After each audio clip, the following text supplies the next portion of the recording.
when we talk about faithfulness, a lot of times what we mean is attendance. Is Brother Jones a faithful Christian? Well, he's at every service. Tell me something.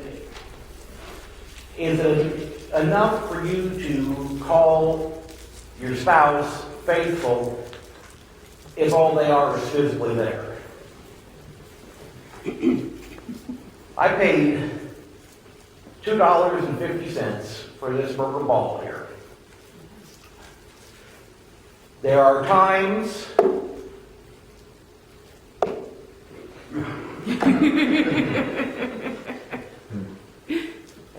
it bounces high, and there are times it bounces low. But what decides that is external factors. As long as the ball continues to bounce, I'll feel like I've gotten my money's worth. To connect this to our theme for the month, it's meeting its potential. On the other hand, if I drop the ball and it doesn't bounce, I'm not going to be quite as happy. So what is faithfulness? Really, it's continuing to do what's asked of us, no matter what the external circumstances are. If we give up, we're not being faithful. Faithfulness is not the same as perfection. Sometimes people look at what the Bible says and they say, well, there's so much that's being asked of me. I can't do all that. But really the question is, can you be faithful? Let's take a look at a Bible example. Job 1:8, God said, hast thou considered my servant Job? He went on to say, there is none like him in the earth, a perfect and upright man, one that feareth God and escheweth evil. Now, we talked about him being a perfect and upright man. Did that mean that Job never sinned, that he never did anything wrong in his entire life? Of course not. But he feared God. King James says he eschewed evil. That's not a word we use too much. The Hebrew there means to behead. This is not somebody trying to coexist with evil. He avoided it. He fought against it. Because he did these things, he's held up as being faithful. We go on, and Satan accused God of bribery. Starting in verse 9, then Satan answered the Lord and said, doth Job fear God for naught? Hast thou not made a hedge about him, and about his house, and about all that he hath on every side? Thou hast blessed the works of his hands, and his substance is increased in the land. But put forth thine hand now, and touch all that he hath, and he will curse thee to thy face.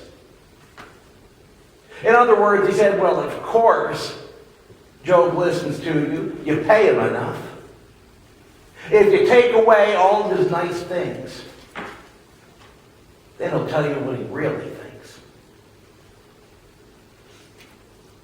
Verse 12, the Lord said unto Satan, behold, all that he hath is in thy power. Only upon himself put not forth thine hand. So Satan went forth from the presence of the Lord. God tells Satan, if that's what you think, go ahead, put him to the test, take away what I've given him. But don't hurt him. Down to verse 14.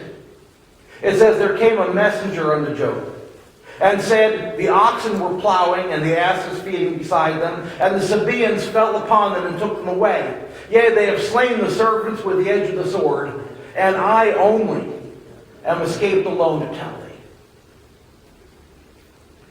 So, Job had a pretty good amount of livestock. A servant comes and says that these raiders came, they killed all of the livestock, and they killed all the rest of the servants except for me. You think that would be a shock? You think that would be hard if you told some cattle rancher, oh, by the way, somebody came by and killed all your cows?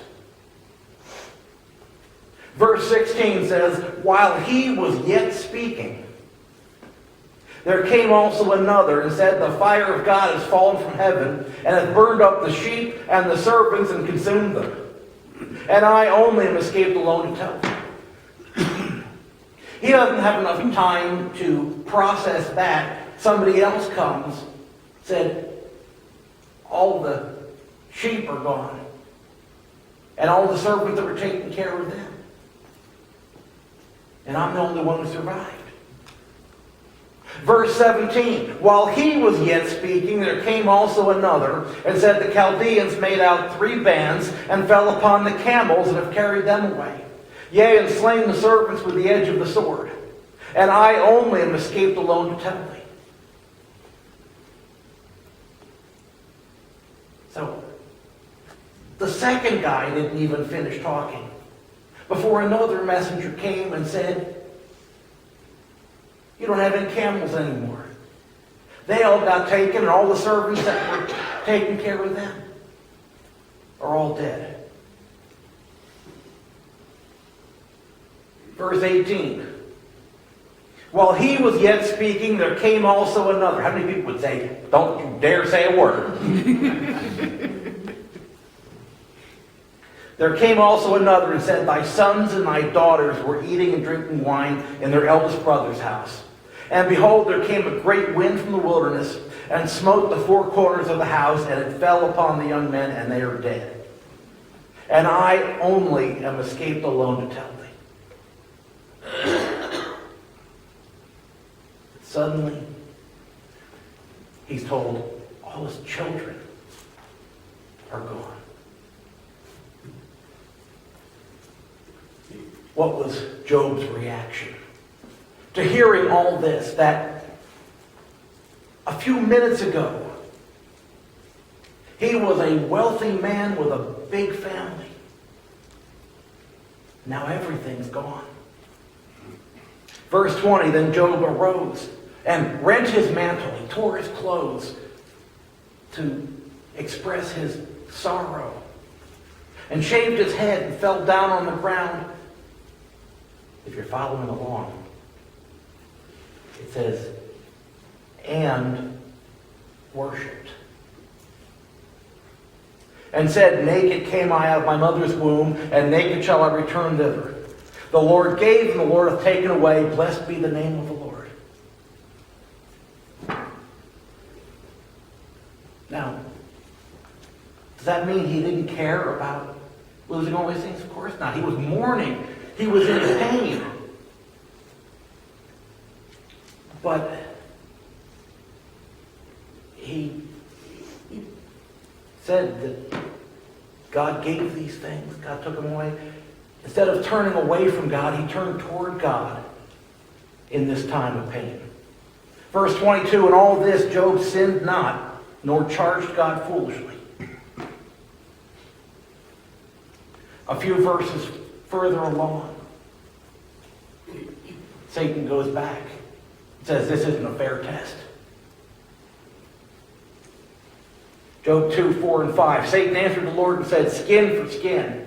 Yea, all that a man hath will he give for his life. But put forth thine hand now and touch his bone or his flesh, and he will curse thee to thy face. Well, yeah, he lost his stuff, but he's still in perfect health. You take away his health, then he'll curse you. Verse 7, so Satan went forth in the presence of the Lord and smote Job with sore boils from the sole of his foot unto his crown.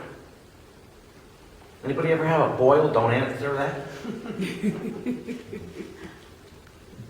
But one is incredibly painful. Could you imagine having your skin from the bottom of your feet all the way to the top of your head covered with? Verse 9, then said his wife unto him, dost thou still retain thine integrity? Curse God and die. His wife could see where all this was going. But her conclusion was, if God would let something like this happen to us, then he's not a God we should worship. Or maybe she thought, if things like this can happen to us, then maybe there isn't a God. See, bad stuff happens all over, but it's not until it affects you that you see what you're really made of. There are a lot of people. Charles Darwin was one of them. Had no problem with the Bible until one of his children died. And then suddenly he said, well, if I can lose a child, then there must not be a God. The rest of you all, who cares? But not me. What was Job's response? He said unto her, thou speakest as one of the foolish women speaketh. What, shall we receive good at the hand of God? And shall we not receive evil? In all this did not Job sin with his lips. Now, he didn't know what was going on. He didn't know why. But he knew that whatever happened, God was still God. And he stayed faithful through that. James 5, 10 and 11 says, take, my brethren, the prophets, who have spoken in the name of the Lord, for an example of suffering affliction and of patience. Behold, we count them happy which endure.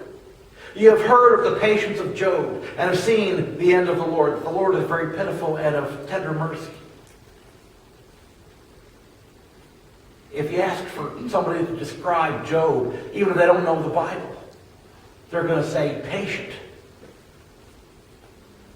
The word for patience there in James 5:11 means hopeful endurance. It doesn't mean just letting everything roll over you. When his friends kept accusing him, he lost his temper with them. But he knew that if he remained faithful, there would be an end to these afflictions. And so he was looking forward to that. He was a good and faithful servant. Think about some others. Matthew 25, starting in verse 14. We're going to be there for a little while, so you can go ahead and turn. It said, for the kingdom of heaven is as a man traveling into a far country, who called his own servants and delivered unto them his goods. And unto one he gave 5 talents, to another 2, and to another 1, to every man according to his several ability. And straightway took his journey. I've heard people teach all kinds of things from this because they forget that a talent was a kind of coin from that time period. I've heard people say, well, I got talent for playing the guitar, so I can go ahead and do that, and that's what God wants me to do. He gave one of these servants 5 coins. He gave another one 2 coins. He gave another one 1 coin. I mean, do you know exactly how many skills you have? But you don't know how much money you're holding on to. The next phrase is the important part to consider to understand this parable. He gave to every man according to his several ability. He gave each one of them what he was able to handle. The one he gave 5 coins to could have handled 4, no problem. The one he gave 2 coins to wouldn't have been able to deal with 3. That was too much. The one he gave 1 coin to could handle 1 coin. Now, there are lots of lessons we can pull out of a parable, but each parable really has only one point. The whole point of this is that he gave each one what he could deal with. God never asked anyone to do something he can't do. 1 Corinthians 10:13 says, "There hath no temptation taken you, but such as is common to man. But God is faithful, who will not suffer you to be tempted above that you're able, but will with the temptation also make a way to escape, that you may be able to bear it."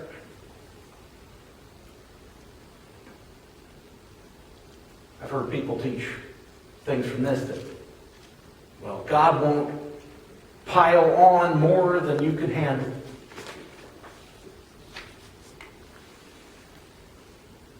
I heard somebody say that to a widow at a funeral. She said, "You mean if I wasn't so faithful, God wouldn't have taken my husband?" It doesn't say that God piles things on you. The things you're going through are what is common to man. This is the way things are in this life. You're not being singled out. What's happening is not unique. Other people have gotten through whatever you're going through. You can't give God the excuse that you were tempted and couldn't help it. He will help you through that trial, that temptation. Matthew 25:16 says, "He that received the 5 talents went and traded with the same, and made them other 5 talents. And likewise he that had received 2, he also gained other 2. But he that had received 1 went and digged in the earth and hid his Lord's money." So when their master gave them these coins, what is it he expected? He expected them to take care of the money that he gave them. He entrusted to them. 2 of those servants had no problem understanding what was asked. Verses 20 and 21. "So then he that had received 5 talents came and brought other 5 talents, saying, Lord, thou deliverest unto me 5 talents. Behold, I have gained beside them 5 talents more. His Lord said unto him, Well done, thou good and faithful servant. Thou hast been faithful over a few things. I will make thee ruler over many things. Enter thou into the joy of thy Lord." Why was his master so pleased? Not simply because he had more money. If this guy was down to his last 8 coins, he wouldn't have given them to servants and gone off.